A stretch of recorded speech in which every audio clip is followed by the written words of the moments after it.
안녕하세요, 여러분. 2주 3차시입니다. 이어서 수업 진행하겠습니다. 네, 이론에서 이론의 기능인데요. 1. 보시죠. 이론은 연구의 주제를 선정하는 데 아이디어를 제공한다. 우리가 처음에 어떤 분야를 연구하고자 할 때 어떤 주제를 어떤 방향으로 연구해야 할까 막연할 때가 많아요. 이럴 때 이론이 그 지침을 제시해 주는 것인데요. 이론은 사실간의 원리 및 법칙을 알게 해줌으로써 연구의 범위를 정해주고 연구 방향을 제시해 줍니다.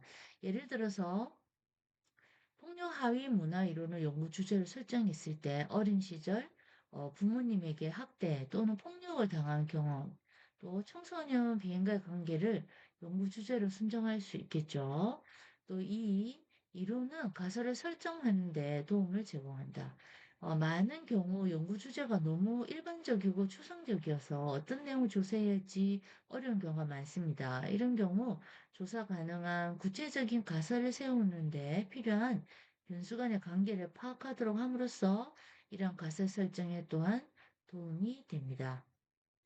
또 3. 이론은 새로운 이론을 개발하는 데 도움을 제공해 주죠. 이론은 사물이나 현상 간의 관계를 다른 관점에서 보도록 함으로써 새로운 이론 도출에 도움을 줍니다. 예를 들어서 에릭슨은 프로이드의 정신분석 이론을 학습하였지만 이 이론과 다른 관점을 가지고 사실을 관찰하고 또 연구를 해서 에릭슨의 심리사 이론으로 발달시키는 게 한 예가 되겠죠.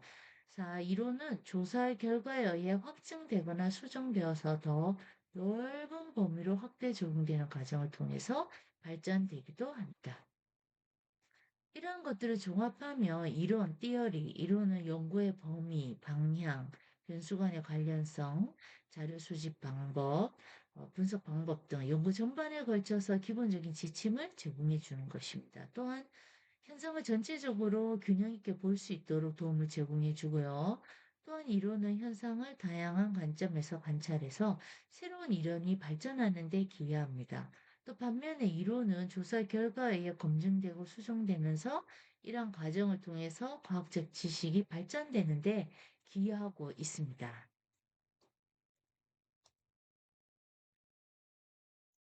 네, 다음 3장 조사의 유형과 절차입니다. 자, 콘텐츠. 예, 조사의 유형, 2. 조사의 절차, 3. 분석 단위로 진행이 되겠습니다. 변수에 대한 내용이 구체화되면 다음으로 어떤 조사용을 활용할 것인지 결정해야 하고요. 이런 과정은 일련의 조사 절차에 따라서 수행하게 됩니다. 일반적으로 연구 문제를 형성하고 이론을 근거하여 가설을 설정하고 또 가설 검증을 위한 전략적 단계로서 조사 설계가 이루어집니다. 이러한 조사 설계를 근거로 하여 실질적인 자료 수집이 이루어지고 수집된 자료를 분석하고 해석하여 마지막으로 조사의 전 과정을 기술하는 보고서 작성이 이루어지겠죠. 사회복지조사는 이런 체계적인 절차를 수행하는 과학적 과정이라고 할 수 있습니다. 예, 저 조사의 유형부터 이제 강의가 들어가겠는데요. 이 조사의 유형에 보시죠. 조사의 목적에 따른 분류, 시간적 차원에 따른 분류 나누죠. 조사의 목적에 따른 분류에는 탐색적 조사, 기술적 조사, 설명적 조사 있고, 또 시간적 차원에 따른 분류에는 횡단적 조사, 종단적 조사가 있습니다. 네, 먼저 탐색적 조사 보실까요? 탐색적 목적의 조사는 어떤 문제 영역에 대한 선행 지식이나 선행 지식이 부족하거나 또 문제에 대한 통찰을 얻은 후에 연구 문제를 형성하거나 또 가설을 설정하기 위해서 그리고 중요한 연구에서 사용할 방법을 개발하고자 하는 경우 주로 사용됩니다. 기술적 조사나 설명적 조사 뭐 이런 것에 앞서서 예비적으로 수행되는 것이 탐색적 조사인데요. 이것을 예비 조사라고도 합니다. 사회복지 분야의 연구들 중 특정한 주제에 대한 탐색, 즉 어떤 주제에 대해서 알고자 하는 목적을 가지고 새로운 길을 탐험하는 것과 같이 진행하는 경우 탐색적 조사이고요. 그래서 영어로도 파일럿 스터디라고 돼 있어요. 파일럿. 예, 그러니까 이제 탐색하는 것이죠. 새로운 길을 찾아서. 사회복지 분야에서 탐색적 연구는 이처럼 클라이언트 혹은 조사자가 다룬 문제에 대해서 잘 모를 경우에 더 유용하다 할 수 있겠습니다. 자, 예를 들어서 보시면요. 2019년 12월 중국 우한에서 처음 발생한 뒤에 전 세계로 확산된 새로운 유형의 코로나 바이러스, 우리가 코비드 19이라고도 했죠. 예, 이런 호흡기 감염 질환은 우리나라뿐만이 아니라 전 세계를 혼돈에 빠뜨렸죠. 코로나19의 발생 원인, 감염 경로, 전파 속도, 증상 유무 등을 알 수가 없었어요. 또한 치료자 백신이 개발되지 않은 상태에서 감염자 수와 사망자 수가 그 증가가 매우 빨랐다는 것이죠. 그리고 확산도 매우 빠르고 다 두려움을 떨게 만들었어요. 전 세계인을. 이처럼 코로나19가 발생했을 때 그 원인과 증상 또는 치료에 대해서 알려지지 않은 병에 대한 정확한 조사 설계를 위해서는 사전에 많은 지식과 정보를 얻어야 할 필요가 있었으며 이것을 위해서 탐색 조사를 할 수 있어야 한다는 것이죠. 이제 탐색적 조사는 선행 지식이 부족한 문제의 답에 대한 힌트를 얻고 문제 형성 및 가사 설정을 위한 기초 자료를 수집할 수 있다는 의의를 가지지만 또한 연구 질문에 대한 충분한 답을 주지 못하면 연구 결과들을 다른 상황에 적용하기가 힘들다는 한계를 가지고 있는 것입니다.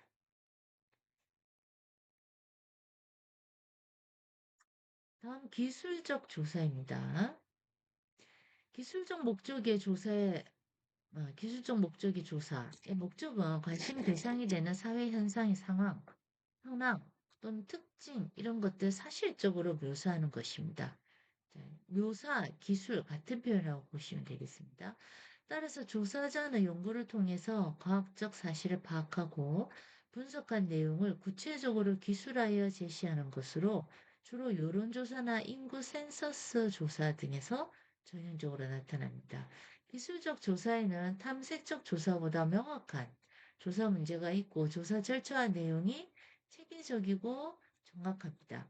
기술적 조사는 사회복지 프로그램을 만들거나 발전시킬 수 있는 주요 정보를 제공해 줄 수 있고요. 일반적으로 조사 결과는 어떤 특성에 대한 비율이나 빈도 등으로 나타내며 대체로 기납적 방법으로 연구가 진행됩니다.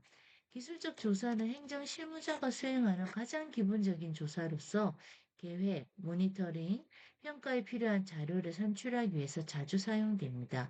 예를 들면 지역사회 주민들의 복지 욕구를 조사해서 지역사회 복지 계획을 수립하고자 할 때 대규모 표본을 선정해서 지역 주민들의 성별, 연령별, 소득별 분포와 주거 형태 및 구성 가구원의 형태 등 기초 정보를 비롯하여 복지 관련 요구와 서비스 이용 정도 및 이용 만족도, 분야별 기관에 대한 인지 및 욕구, 지역 내 자원에 대한 정보 등 복지 관련 포괄적인 정보를 수집해서 집약하고 기술에서 제시할 수 있는 것이죠.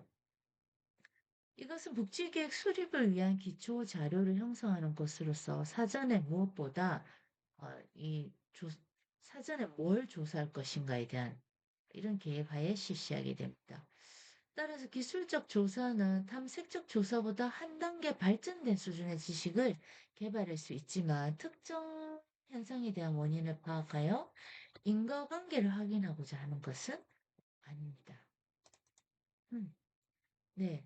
자, 그래서 앞서 말씀드린 기술적 조사의 다시 얘기 드리면 탐색적 조사보다 한 단계 발전된 수준의 지식 개발한다. 그리고 이게 인과관계를 파악하려고 하는 것은 아니다. 보시면 되겠습니다. 설명적 조사입니다. 이 설명적 목적의 조사는 사회 현상에 대한 인과관계를 규명하는 것이고요. 사건이나 현상을 설명하고자 하는 것을 목적으로 합니다. 즉 어떤 현상에 대해서 그 현상이 왜 발생했는가라는 질문에 대답하는 것이죠. 설명적 조사에서는 어떤 사회 현상이 그냥 발생한 것이 아니라 어떤 원인 때문에 발생한 결과라고 보고 그 현상이 배후에 있는 원인을 밝히고자 합니다. 이렇듯 원인과 결과 사이의 관계를 규명하기 때문에 이 현상들 간의 인과관계를 규명하는 데 목적을 둔 연구라고도 말할 수 있겠습니다. 설명적 조사는 앞에서 제시된 이 탐색과 기술을 통해서 알려진 선행 지식들을 통해서 현상의 원인을 유추하고 가설 설정하고 측정이 가능해집니다. 예를 들어서 선거 유권자들의 지지 성향을 파악하여 보고하는 것은 기술적 조사라고 할 수 있으나 왜 어떤 사람들이 사회복지 서비스 확대를 위해서 세금을 더 걷자는 의견에 찬성하고 어떤 사람은 반대하는지에 대해서 원인을 조사하는 것을 바로 설명적 조사라고 할 수 있겠습니다. 자, 그리고 시간적 차원에 따른 분류인데요. 이 조사에서 관찰은 단 한 번에 이루어지기도 하고 상당 기간 동안 반복해서 실시되기도 하죠. 이처럼 관찰이 이루어지는 그 기간에 따라서 횡단적 조사, 중단적 조사 이렇게 구분이 됩니다. 먼저 횡단적 조사, 영어로 cross sectional study라고 되어 있는데요. 이 횡단적 조사는 어떤 특정 현상을 연구함에 있어서 어느 한 시점에서 나타난 현상을 조사하는 것으로 단면을 분석하는 연구입니다. 즉, 단 한 번의 조사 결과를 가지고 연령별, 성별, 사회적, 경제적 지위 등 대상자들의 특성이 어떤 차이가 있는가, 이걸 비교하는 것이죠. 그래서 횡단적 조사는 탐색적, 기술적, 설명적 목적을 가질 수 있습니다. 예를 들어서 우리가 일반적으로 알고 있는 인구 센서스 조사는 기술을 목적으로 한 횡단적 조사입니다. 또한 어떤 기관에서 일정한 기간 동안 실시한 치료 프로그램을 너무 일찍 종결한 모든 클라이언트에 대해서 아주 개방적이고 구조화되지 않은 면접 조사를 실시했다면 이것은 탐색적 목적의 횡단적 조사라고 볼 수가 있습니다.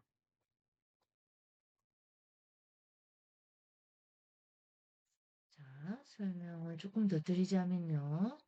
어, 방금 이제 말씀드린 그 치료 목표를 정하는 데 있어서 사회복지사 클라이언트 사이에 불일치가 있었는지 여부를 체크하고요. 또 치료 계획에 따라서 완료했는지 여부.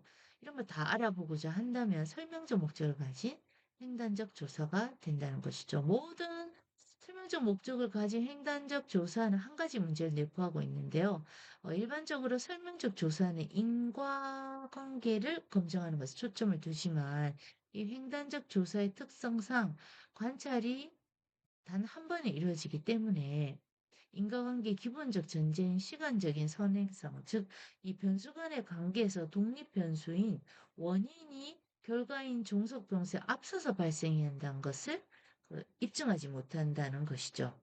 횡단적 조사는 비용과 시간이 적게 들고 대부분 이 대규모 표본 조사를 실시되기 때문에 일정 시점에서 특정 표본이 가지고 있는 특성을 파악하고 또 집단을 분류하는 것, 이런 사회복지 분야에서 많이 사용되는 조사 유형입니다. 반면에 어떤 현상의 이 진행 과정이나 변화를 측정하지 못한다는 한계를 가지고 있는데요.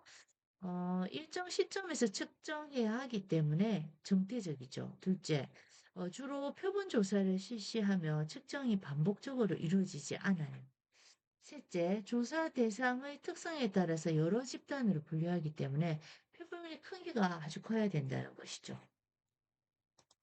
네, 반면에 이제 종단적 조사는 어떤 것일까요? 네, 이 종단적 조사는 일정 기간에 걸쳐서 나타나는 어떤 과정에 대해서 기술하고자 하는 목적으로 여러 시점에 걸쳐서 조사를 반복하는 조사 유형입니다. 즉, 시간의 흐름에 따라서 조사 대상이나 상황의 변화를 측정해서 자료를 수집하는 방법인데요. 이 종단적 조사나 횡단적 조사는 반대로 복잡하고 비용이 많이 듭니다. 인간의 행위 또는 사회 현상의 진행 과정의 변화 등을 조사하는 데 유리하긴 합니다. 예를 들어서 사회복지 실천의 개입 효과를 검증하려고 한다면 개입 이전에 클라이언트 상태와 개입 이후의 상태를 비교해서 그 치료 효과를 확인해야 하는데 이런 시도가 바로 종단적 조사에 해당된다고 볼 수 있겠습니다. 이 종단적 조사의 특성은 보시면요. 첫째, 일정한 시간적 간격을 두고 측정하므로, 죄송합니다. 동태적입니다. 둘째, 주로 표본 조사를 활용해서 장기간 동안 측정이 반복해서 이루어집니다. 셋째, 장기간에 걸쳐 조사 대상자와 상황 변화를 조사할 수가 있습니다. 넷째, 장기간, 장시간 반복적으로 조사가 이루어지기 때문에 시간과 비용이 많이 든다는 것이죠. 이 종단적 조사에는 패널 조사, 경향 조사, 동년배 조사로 나뉘고요. 동년배 조사는 우리가 보통 코호트 조사라고도 많이 표현하고 있습니다. 그래서 이제 A 대학교 학생들의 학교 만족도 변화를 조사하는 경우 먼저 1차 조사, 2차 조사, 3차 조사, 4차 조사 동일인 여부가 있는데 앞서 말씀드린 패널 조사, 동년배 조사, 경향 조사. 패널 조사는 2021년 입학생 1차 조사를 하고요. 2021년도에 1차 조사 대상자 동일한 그 사람들을 가지고 2차 조사를 해요. 2022년. 역시 3차에서는 1차 조사 대상자가 동일한 사람들 데리고 2023년 조사하고요. 4차 조사에서는 역시 1차 조사 대상자와 동일한 사람들을 데리고 4차 조사 2024년에 이제 한다는 것이죠. 그래서 모두 같은 사람, 동일인을 데리고 하는 것이 바로 이 패널 조사고요. 동년배 조사는 모두 동일한 사람은 아니겠죠. 그래서 2021년 입학생만 대상으로 또 2차 조사에서는 2021년 입학생을 역시 대상으로 3차 조사에서는 2021년 입학생, 4차 조사는 2024년 말하는데 이때 2021년 입학생을 대상으로 하는데 다 2021년 입학생이니까 같은 학생이냐? 동일한 학생은 아니라는 것이죠. 그냥 그 동년배라고 할 수 있어요. 그 입학생에서 동일은 아니지만 2021년에 입학했어야 된다는 거죠. 경향조사는 어떻습니까? 이것도 동일인은 아니에요. 근데 그 경향, 그 연도별로 트렌드를 보는 것이죠. 그래서 2021년 입학생, 2022년 입학생, 2023년 입학생, 2024년 입학생 이렇게 나눠본다는 것입니다. 자, 그래서 처음 이 학업 사회복지 조사를 하실 때는 이 용어들이 생소하기 때문에 상당히 어렵게 느껴지실 수 있는데요. 다시 한번 당부드리는 것은 외우려고 하지 말고 일단 이해를 하려고 하시는 게 좋겠습니다. 자, 다시 종단적 조사에서 패널 조사 보시면요. 이 패널 조사의 특징은 매 시점 같은 사람들을 조사한다는 것입니다. 즉, 일정한 간격을 두고 동일한 대상을 동일한 문항으로 반복 조사하는 것입니다. 패널 조사는 1차에서 구성된 동일한 조사 대상자, 그 조사 대상을 패널이라고 합니다. 반복 조사하고 중도에 다른 사람을 교체하지 않는 형태입니다. 그래서 초기 패널 구성에 신중해야 되겠죠? 또한 중간에 여러 사정이 있어서 뭐 이주를 한다든지 사망을 한다든지 조사 참여를 본인이 중단한다든지 이런 것에 의해 조사 대상자들이 중도에 탈락할 가능성이 있겠죠. 그러니까 초기 패널 수를 상당히 넉넉하게 구성할 필요가 있습니다. 이 패널 조사는 대상자들에 대한 반복적인 관찰을 통해서 그들의 삶에서 일어나고 있는 변화에 대한 포괄적인 자료를 얻을 수 있게 됩니다. 하지만 이 동일한 대상을 추적해서 조사하기 때문에 비용과 시간이 많이 들고요. 수행이 어려움이 있겠죠. 그리고 동일한 대상에게 동일한 조사 내용을 반복해서 조사함으로 해서 초기 조사자가 이 조사 후기에 영향을 미치는 조사 반응성을 유발시킬 수 있는 한계를 가지고 있습니다. 패널 조사의 장단점 보시면요. 먼저 장점으로는 독립변수의 시간적 우선성을 확보할 수 있기 때문에 내적 타당도가 높습니다. 그리고 특정 기간 효과, 특정 연령 효과, 동년배 효과 등을 파악할 수 있겠죠. 그래서 반복적인 관찰을 통해서 그들 삶의 변화에 대한 포괄적인 자료를 얻을 수 있습니다. 단점은 연구 대상자들의 중도 탈락으로 인해서 패널의 대표성이 떨어지거나 변화의 확인이 불가능해질 수도 있습니다. 그리고 패널 조건화 현상으로 인해서 연구 결과의 정확성이 또 떨어질 수도 있고요. 조사 대상자의 추적과 관리에 시간과 비용이 많이 든다는 것이죠. 종단적 조사에서 경향 조사 트렌드 스터디라고 하는데요. 이 경향 분석, 추세 조사, 추이 조사, 트렌드 조사 이렇게 부르고 있습니다. 조사할 때마다 해당 시점에서 그 조건에 만족시키는 사람들을 표집해서 조사하는 것이죠.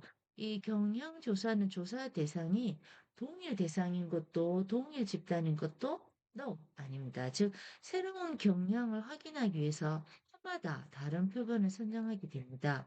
따라서 시간의 흐름에 따라서 나타나는 일반적인 대상자 집단의 변화를 관찰하는 조사 유형이 되겠습니다. 예를 들어서 일정 기간 동안 어, 그 인구조사 결과를 비교해서 특정 인종 집단의 인구가 어떻게 변화하는지 관찰을 할 수 있겠죠. 또는 2010년대와 2020년대 10대들의 소비 성향을 비교함으로써 시대별로 10대들이 소비 성향 변화를 또 검증해 볼 수도 있는 것이겠죠. 다음 동년배 조사인데요. 코호트 스터디, 코호트 조사라고도 합니다. 이 동년배 조사는 동료 집단 연구 또는 코호트 조사라고 하는데요. 이 조사에서는 첫 시점, 조사 대상자들과 동일한 집단에 속해 있는 사람들을 매 시점 새롭게 선정해야 합니다. 따라서 매 시점 조사하는 사람들 자체는 동일하지 않아요. 매 시점 조사하는 사람들이 속한 집단은 대신 동일하겠죠. 이 동일한 집단을 동년배 집단이라고 하며 일정 연령이나 일정 연령 범위 내에서 사람들의 집단 또는 일정 조건에 해당하는 사람들의 집단이 포함됩니다.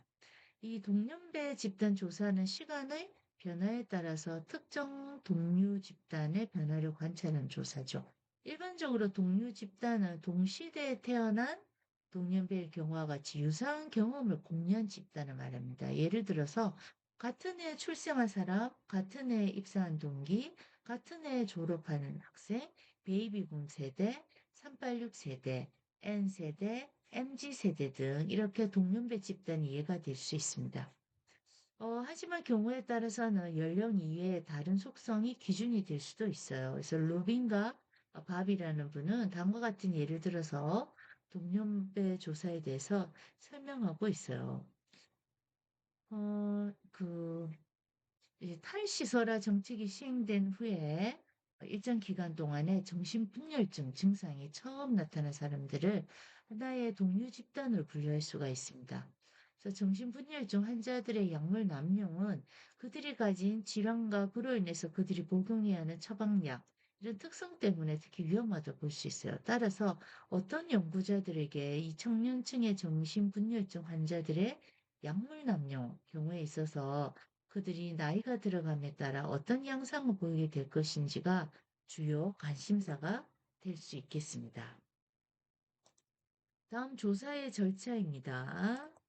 예, 연구 문제 형성인데요. 연구 문제 형성은 연구의 구체적인 목적인 연구 주제를 선정하는 것입니다. 일반적으로 사회학에서 연구 문제는 크게 두 가지로 분류할 수가 있어요. 그래서 먼저 심리학과 사회학 같은 기초 사회학의 경우에는 인간과 사회에 대한 보다 추상적이고 기본적인 의문들을 제기하고 있어요. 가령 인간은 무엇인가?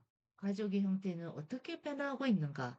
청소년의 좌절된 욕구가 사회성 발달에 미치는 영향은 무엇인가? 이런 것들을 할 수 있겠죠. 자, 그리고 우리가 사회복지조사에서 이 문제가 도출되는 경로를 보시면요. 첫째, 기존 지식의 한계가 확인이 될 때입니다. 때때로 사회복지 현상이나 형태가 기존의 이론이나 지식과 관련이 없거나 불충분함이 확인될 때 연구자는 의문을 가지게 되겠죠. 그래서 예를 들면 미혼모 문제에 관심을 가지고 연구를 진행하면서 그 관련된 이론이나 지식들을 검토해 본 결과 기존의 이론이나 연구들이 미혼모가 되는 과정과 문제에서 개인적 특성에 초점을 두고 있는 걸 확인했다. 이 미혼모의 문제는 개인의 특성이 반영될 수도 있지만 사회 구조적인 문제일 수도 있다. 즉, 개방적인 사회 환경과 매체 영향이나 가족 내 요인, 학교 및 또래 관계 영향, 심리 사회적 요인 등 다양한 환경적 요인이 중요하게 작용한다는 것을 이제 고려하는 연구가 부족하다는 사실을 발견할 수 있겠죠. 이런 경우 기존 지식의 한계를 설명을 하고 다양한 환경적 요인을 고려할 수 있는 연구를 진행해서 학문적 기여를 하는 것이죠. 그리고 둘째, 조사 문제는 해답이 실천 현장에서 활용될 수 있는 경우입니다. 그래서 사회복지 조사에서 중요한 질문들은 실천 현장에서 비롯된 경우가 많죠. 그래서 실천 현장 경험으로 또 도출된 의문에 대한 해답은 실천 현장에 즉각적이고도 실용적으로 활용할 수 있다는 장점을 지니고 있습니다. 셋째, 개인적인 경험에 의해서 연구 문제가 형성될 수도 있습니다. 연구자의 경험과 축적된 지식은 연구 문제를 형성하는 근원이 될 수 있어요. 특정한 현상에 대한 개인적 경험은 조사 연구에 집중할 수 있는 동기를 부여하겠죠. 하지만 개인적인 동기에서 비롯된 연구의 경우 주관성을 배제하기가 어렵다는 이런 한계를 가지고 있습니다. 네, 어려운 내용 들어주셔서 감사합니다. 여기서 마치도록 하겠습니다.